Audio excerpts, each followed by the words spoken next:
right, welcome to episode number 4 of the Red's Room podcast. I'm your host, Red, And I'm Jake. and today we are talking about the Allegory of the Cave. As usual, just want to let you guys know that in the notes is all the references we use, so you guys can know that we're not just making all this up as we go. Feel free to cross-reference those. But we're going to dive into, we're just going to start talking a little bit here about Plato. And if you don't know him, very famous Greek philosopher, look him up. Today we're going to talk about one of his most famous works called The Republic. And in there, he wrote a few allegories that are the basis of what we're going to talk about today. The first one is his analogy of the divided line. And he uses the analogy of a line that's divided and then subdivided each time into unequal parts. So it's dividing it up into 4 separate parts, which he calls, each one is to represent what he calls an affection of the psyche. The lower 2 are said to represent the visible, while the higher 2 are said to represent the intelligible. If this is confusing, which it is, but we're going to bring this together a little more as we go.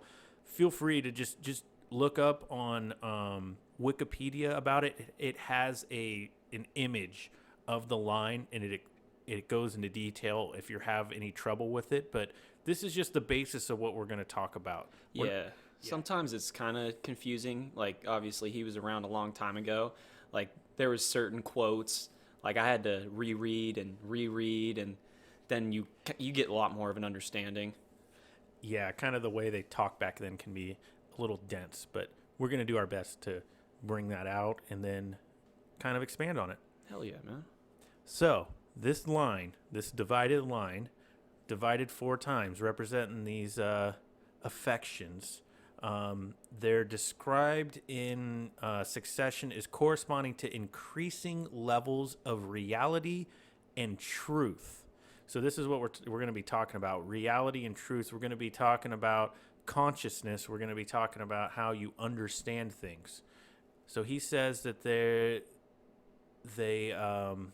how did he word this? Reality and truth, from conjecture to belief to thought, and finally to understanding.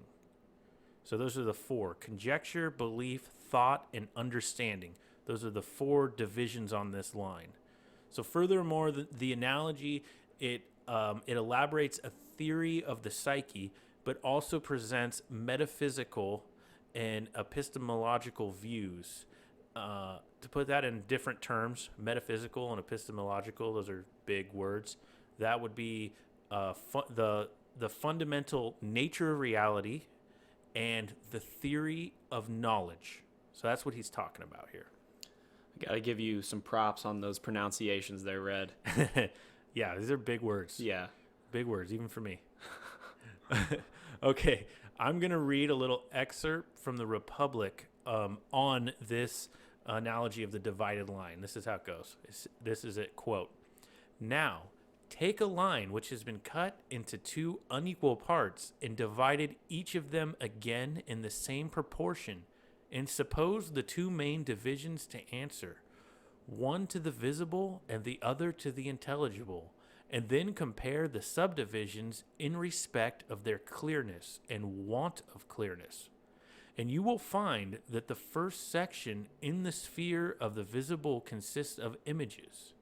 And by images, I mean, in the first place, shadows, and in the second place, reflections in water and in solid, smooth and polished bodies, and the like. Imagine now the other section, of which this is only the resemblance, to include the animals which we see and everything that grows or is made." End quote. So, I don't know if you got all that, but we're talking about the difference between visible things and the difference between physical things and what they mean in relation to your understanding, I guess is one way to say it. Quite the mouthful, man. You really gotta think about these kind of things, but he has quite the way with words, man. Also, it's kind of weird to me. What's the whole deal with the unequal parts? I think it's to represent um, which one is more Yeah, meaningful. the importance. Yeah, like obviously the physical visible things are they're a smaller part, and then the more intellectual. He Hmm. says intelligible. I'd say the more intellectual things are going to be a bigger part. Yeah, that makes sense. I think one way to interpret that would be this is a way to like elevate your consciousness, a more to be a way to represent being more, a smarter, more enlightened being. Yeah, I think enlightened is like the perfect word for that.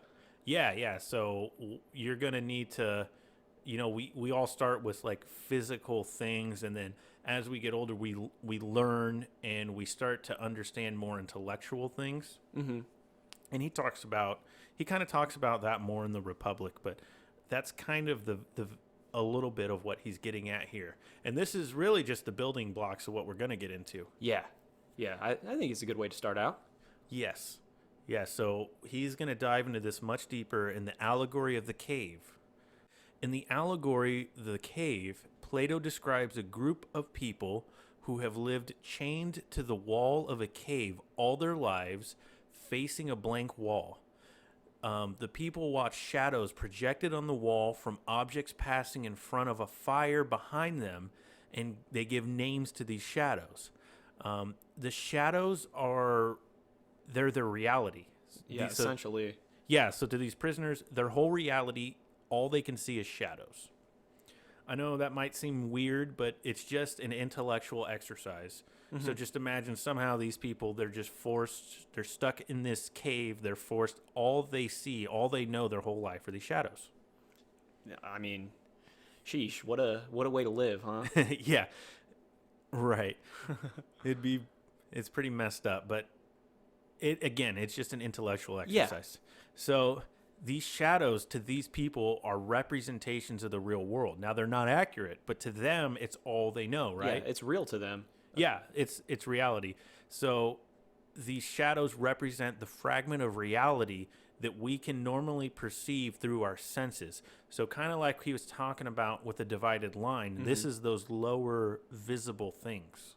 Yeah, So these shadows are representing those physical lower things, right? I think you could kind of understand here how this could kind of be connected to other things. You could use this as sort of an analogy. Right, and we're going to. We're going to get into that a lot. So Plato sets this up really good because he starts with that smaller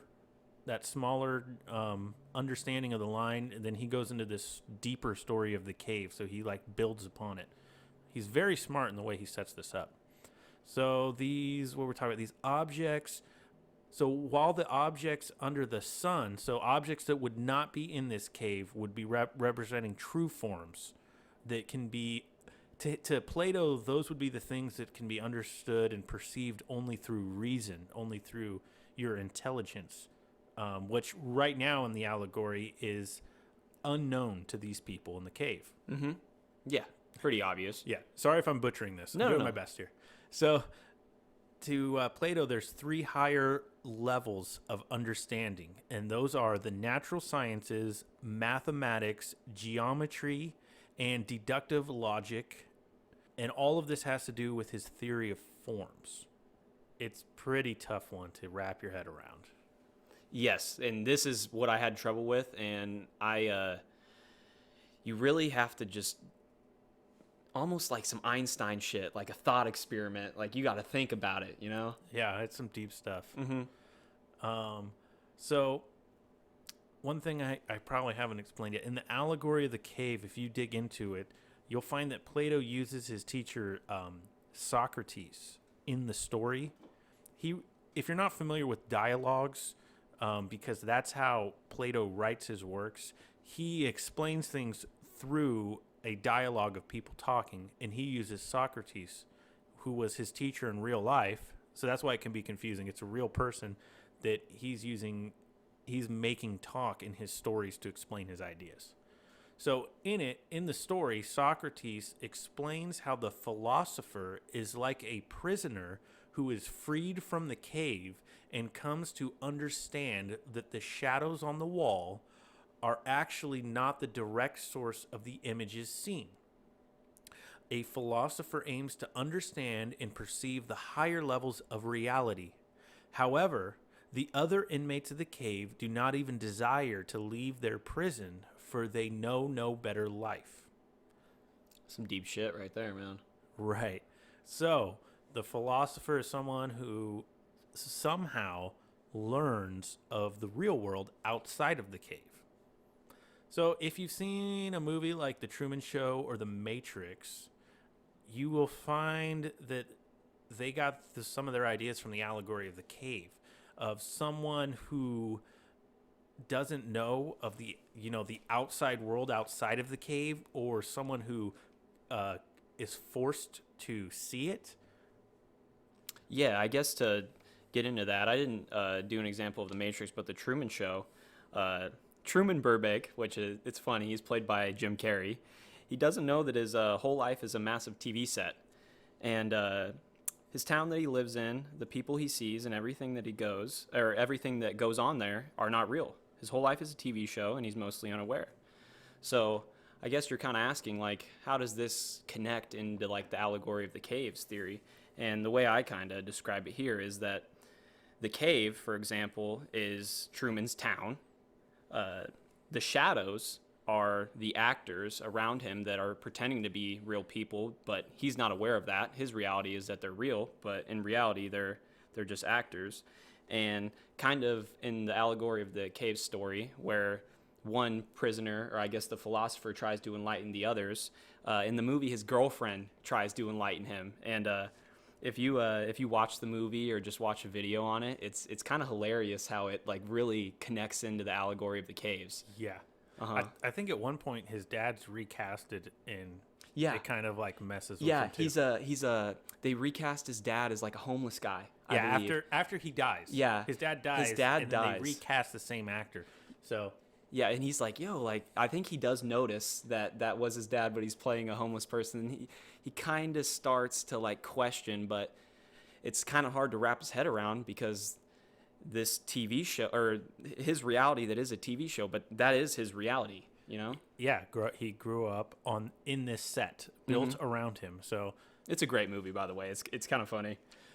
yeah, I'm glad you touched on that, because everyone nowadays is familiar with the Matrix. Yes. But probably not as many people remember the Truman Show. So, Yeah, and I didn't know about it until you told me about it. yeah, it's a trippy movie. It's really cool. So if you guys haven't seen it, definitely go back and watch it. It's a great movie, and if you love Jim Carrey, Yeah, it's one of, like, the few movies where, like, I don't know, it doesn't seem like a Jim Carrey movie, you know? yeah, this is kind of he kind of when he first started stepping out into more serious roles, but He does it well. he's a great actor. Great movie. Yeah. And great representation of the allegory of the cave. Yeah, man. So let's get back into it, guys. So, like we said, in these movies nowadays have drawn on it. A lot of things draw on this original allegory, talking about enlightenment. Enlightenment is the obvious theme derived from the allegory, but the meaning of it has new interpretations over the years. It has many different interpretations, but with technology becoming what it is now, with AI, and not just AI, but AR, artificial reality, becoming so advanced and becoming almost indistinguishable from reality. It's only a matter of time before you put on a headset and you cannot tell where you are.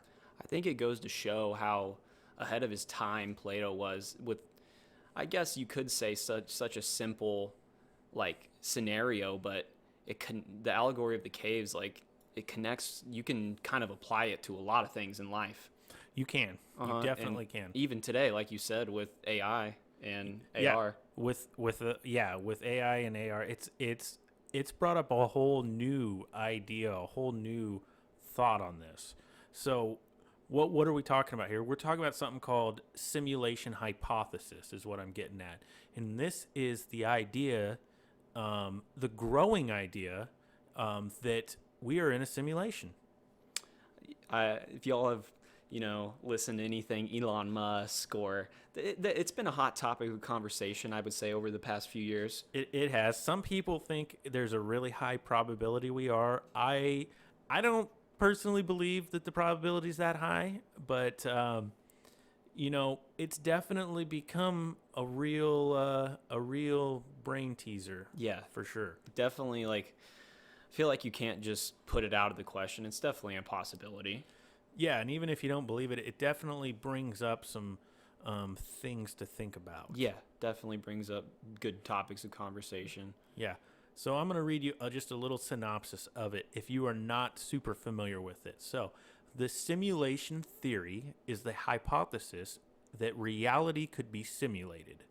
For example, by quantum computer simulation, to a degree indistinguishable from true reality. It could contain conscious minds that may or may not know that they live inside a simulation.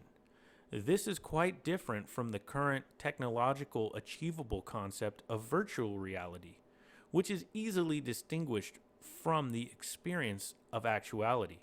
Simulated reality, by contrast, would be hard or impossible to separate from true reality. There has been much debate over this topic, ranging from philosophical discourse to practical applications in computing.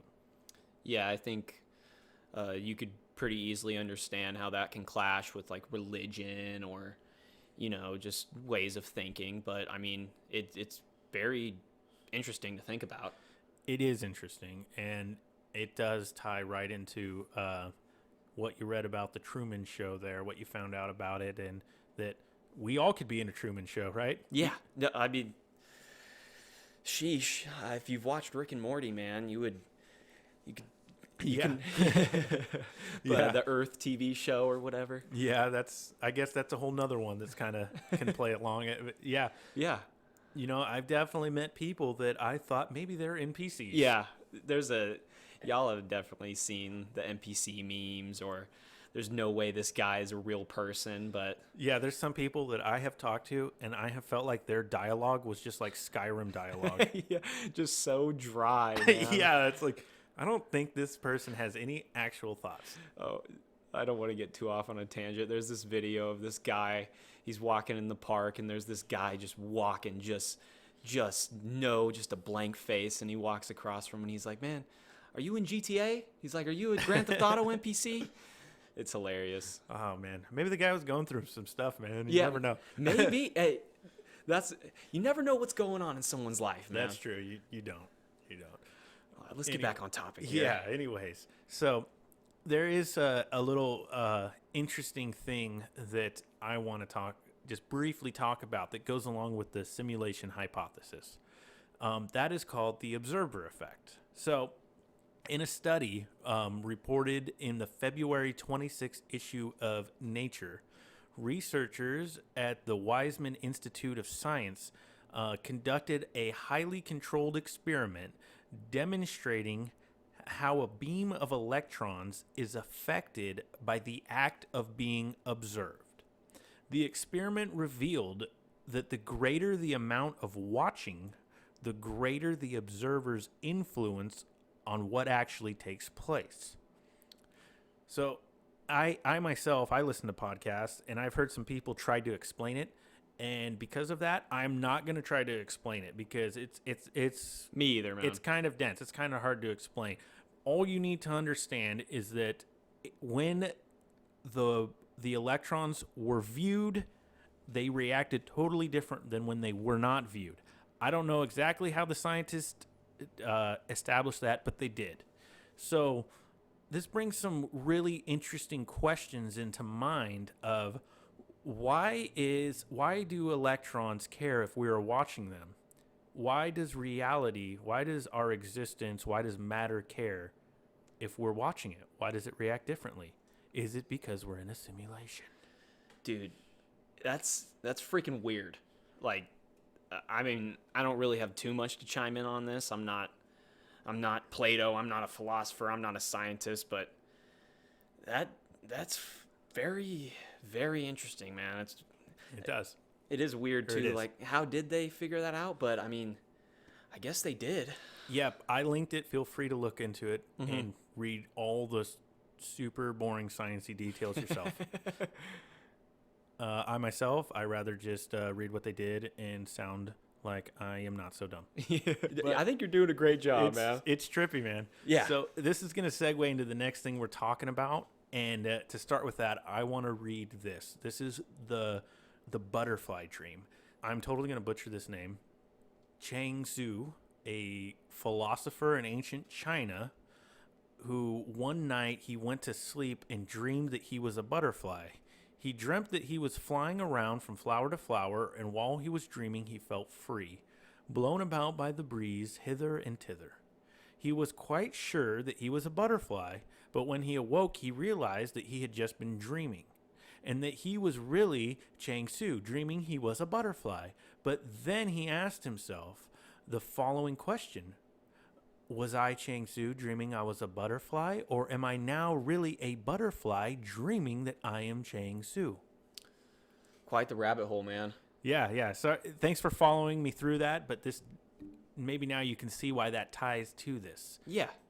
It's kind of a trippy thing like this. So with the particles from the observer effect not reacting right, from us talking about the allegory of the cave, we get into this next issue of, is human consciousness creating reality?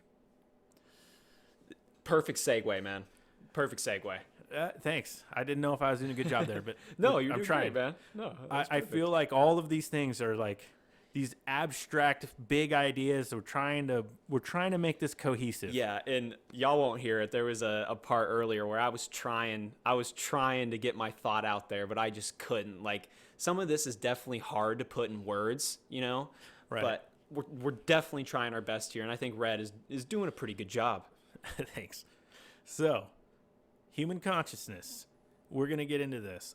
In a paper by Robert Lanza, a stem cell and regenerative medicine expert famous for the theory of biocentrism, which argues that consciousness is the driving force for the existence of the universe.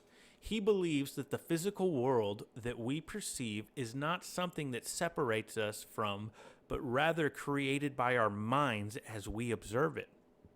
According to his biocentric view, space and time are a byproduct of the whirl of information in our head that is weaved together by our mind into a coherent experience. Lanza says, the observer is the first cause, the vital force that collapses not only the present, but the cascade of spatio-temporal events we call the past. Stephen Hawking was right when he said, the past, like the future, is indefinite and exists only as a spectrum of possibilities. You know, there's a lot of big words here, and I'm doing my best here to tag along and keep going with this, but I guess does this kind of tie into the idea of that maybe like we're all kind of one in a way?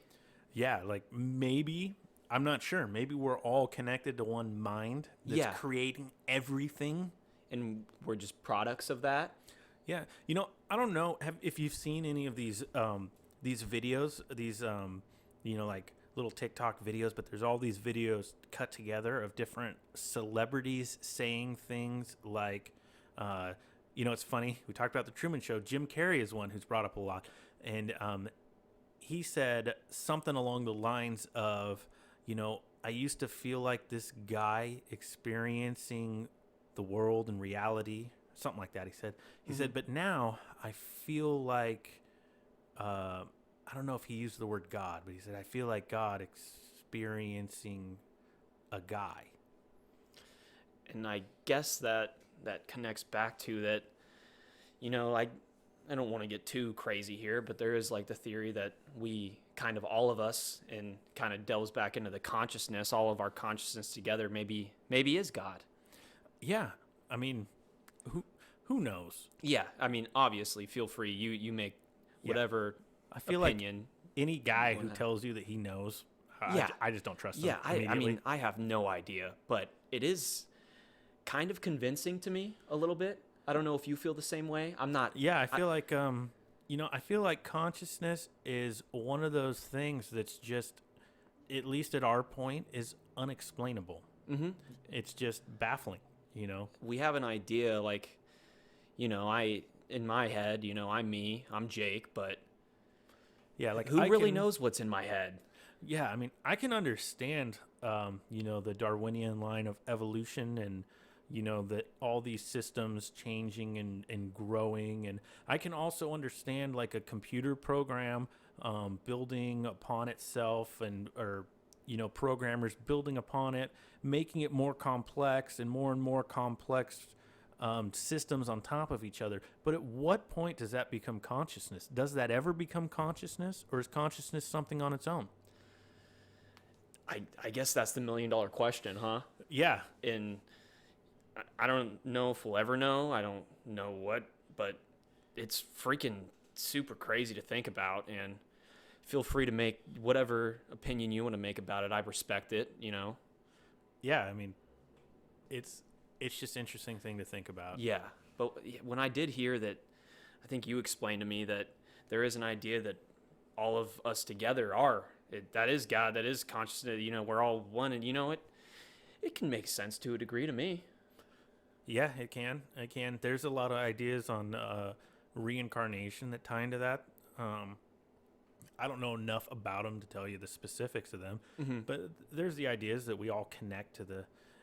There's a lot of like New Age, and there's a lot of different spiritual ideas around that. We all are connected to one thing, and we're all part of the same thing, and we all are God or the universe or something along those lines. And it's just it's interesting to see these sort of philosophical ideas and scientific ideas that kind of connect to it.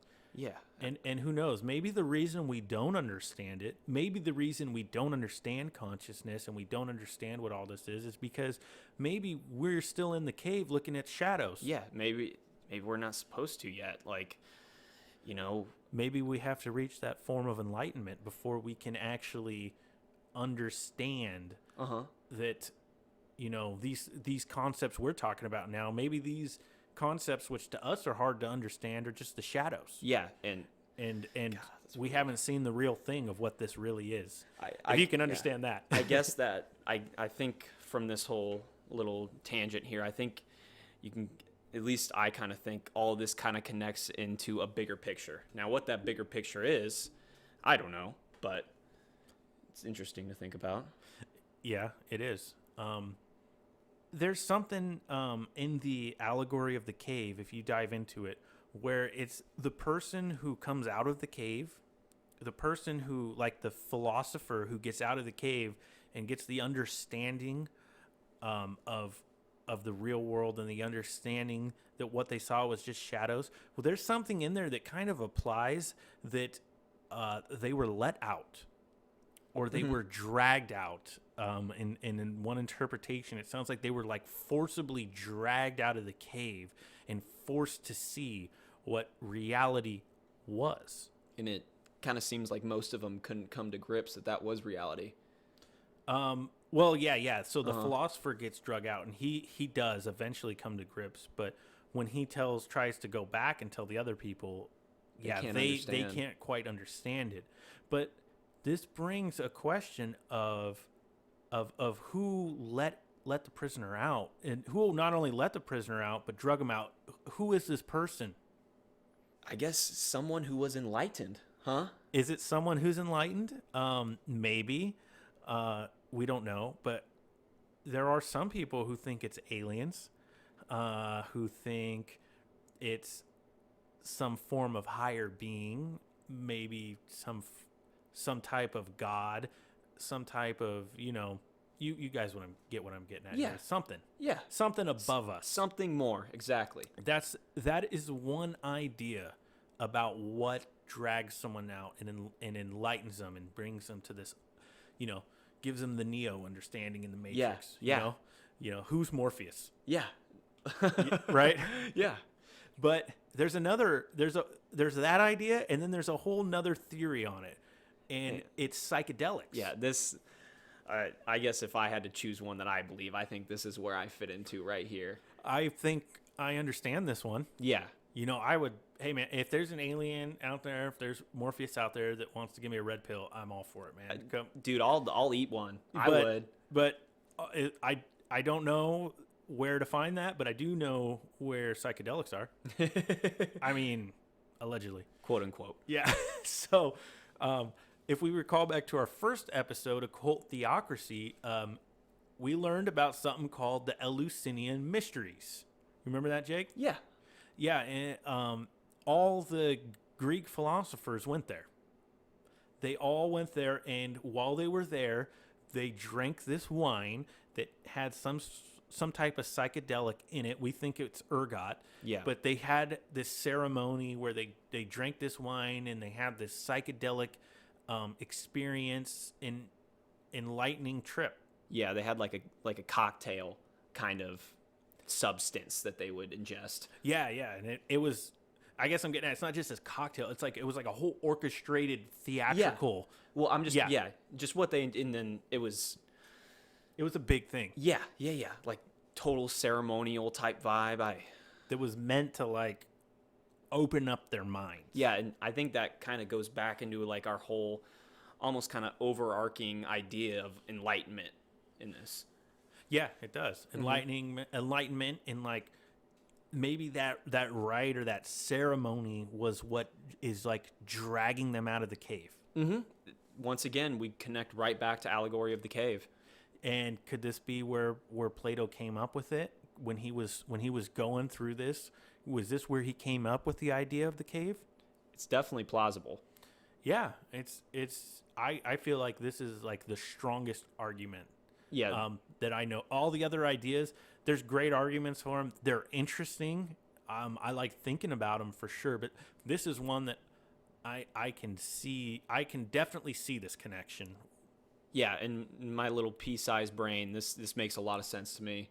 Yeah, and if you've had a positive experience on psychedelics, we're not saying everyone does, but many people do.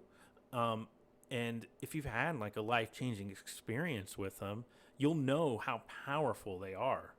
And I don't mean just like, there's different ways you can take them. I feel like intention matters. You can take psychedelics just to go to, just to get messed up. You just see Pink Floyd and see the lasers, and you can have a great, and that's awesome. Don't get me wrong, that's great. But you also, there's like more spiritual ways you can take them. You can see a shaman and take ayahuasca and go through a very spiritual experience. Like the Native Americans had peyote, and it was like a constructed ceremony. It was very purposeful. Yeah, purposeful. It was religious, it was spiritual, but it was I feel like the intention of how you take these things matters. Yes, I think intention and definitely setting matters. Yeah, if you've taken them, you'll understand what we're saying here. And if you haven't, I hope we're doing a good job explaining it. We're trying our best here. There's people who have taken psychedelics with the intention to quit smoking or quit drinking. Yes. And it helps. This has been proven in modern science. It's being proved more and more how it helps with depression and with PTSD. There's a lot of places now that have a lot of ketamine clinics because it helps soldiers with PTSD. It helps people with depression and anxiety. It helps them with addiction. It's I feel like it's starting to come out, and it's going to become more and more mainstream. I think what we said just a minute earlier with the whole purpose, even with the ketamine, I believe they do like drips or injections for these people that have struggling with whatever mental illness. And like you said, the purpose of it, I believe ketamine is technically an anesthetic, but if it's used in a certain way, you can get a lot out of it, man. Yes, you can.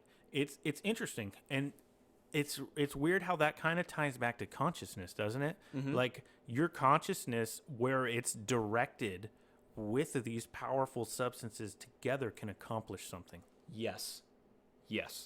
So, I don't know where we landed on this. I don't know if we landed anywhere on it or if anyone else landed on anything with this other than that it's trippy, man.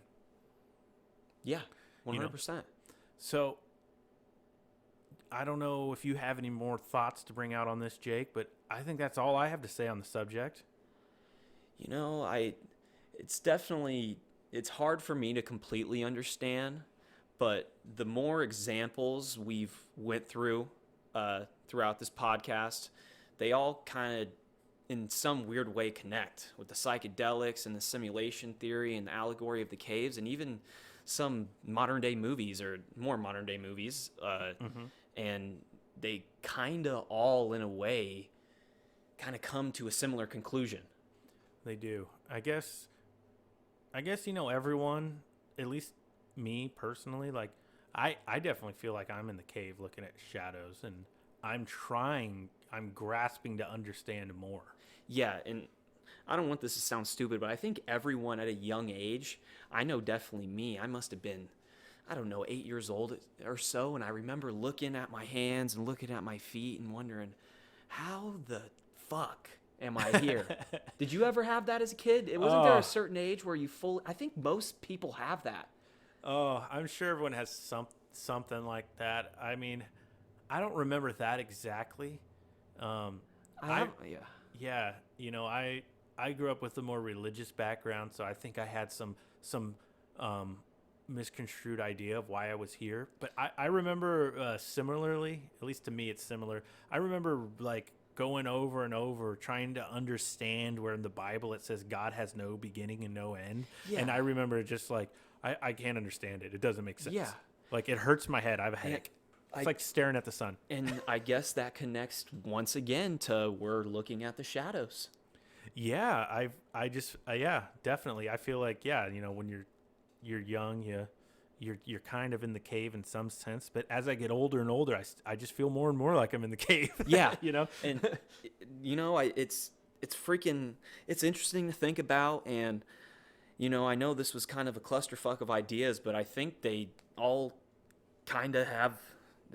once again point to almost the ultimate goal of enlightenment. I think we all want to be fully enlightened, and will we ever know what that's like? I'm not going to be the one to tell you, but I hope so. Right.